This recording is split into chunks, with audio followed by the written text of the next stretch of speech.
வணக்கம் ஃப்ரெண்ட்ஸ், இந்த வீடியோவில் சூப்பரான ஒரு சாம்பார் வீடியோ தான். அது இட்லி சாம்பார். இதில் எந்த காயுமே போடாமல் வெறும் 3 பொருளை வச்சு மட்டுமே நம்ம இந்த சாம்பார் சூப்பராகவே பண்ணலாம். துவரம் பருப்பு, பச்சை மிளகாய், வெங்காயம், தக்காளி மட்டும் கொஞ்சம் அதிகமாக போடணும். அப்போ தான் கொஞ்சம் நல்லா புளிப்பு டேஸ்ட்டில் நல்லாவே இருக்கும். ரொம்ப டேஸ்ட்டாக இருக்கும் இட்லிக்கு. இட்லி சாம்பார் ஃபஸ்ட்டு வந்துட்டு குக்கரில் ஒரு 3 பச்சை மிளகாய், ஒரு பெரிய வெங்காயம், அப்புறம் ஒரு 3 தக்காளி போட்டு துவரம்பருப்பு போட்டு நல்லெண்ணெய் ஊற்றி நம்ம வேக வைக்கணும். அப்போ தான் அது பொங்கி பொங்கி வழியாமல் இருக்கும். ரொம்ப டேஸ்ட்டாக இருக்குங்க. நல்லா வேக வச்சு நல்லா மசிச்சுக்கணும். இதில் நம்ம வேறு எதுவுமே சேர்க்க தேவையில்லை. இது துவரம்பருப்புக்கு பதில் பாசிப்பருப்பு கூட நம்ம ஆட் பண்ணிக்கலாம்.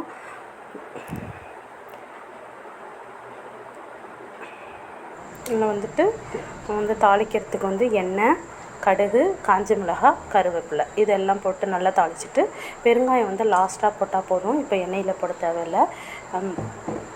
இதெல்லாம் நல்லா பொரிஞ்ச உடனே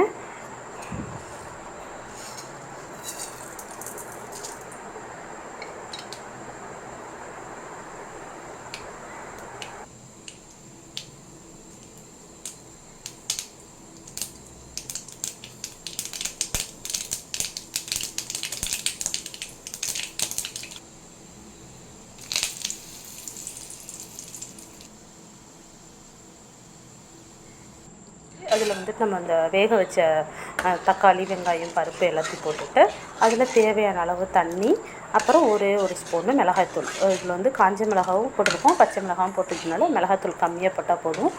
அப்புறம் உப்பு, தேவையான அளவு உப்பு போட்டு இந்த குழம்பு மிளகாய்த்தூள் போட்டு அதை நல்லா கொதிக்க விடணும். அதோட மிளகாத்தூள் போட்டதுனால பச்சை வாசம் போக நல்லா கொதிக்க விட்டுட்டு அடுத்து லாஸ்ட்டாக இறக்கும் போது கொஞ்சம் கொத்தமல்லி, அப்புறம் பெருங்காயத்தூள் போட்டு ஆட் பண்ணிக்கிட்டால் சூப்பராக ரொம்ப செம்ம டேஸ்ட்டாக இருக்குங்க.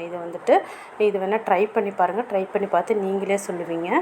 செம்ம டேஸ்டியாக இருக்கும். வேறு எந்த காயுமே போட வேணாம். ஆனால் போட்ட காய் நல்லா மசிய வெந்திருக்கணும். அப்போ தான் நல்லாயிருக்கும். இந்த சாம்பார் ரெடி ஆகிடுச்சு. இந்த அளவுக்கு கொதிச்சிருந்தால் போதும். இது தண்ணியாக இருந்தாலே டேஸ்ட்டாக தான் இருக்கும்.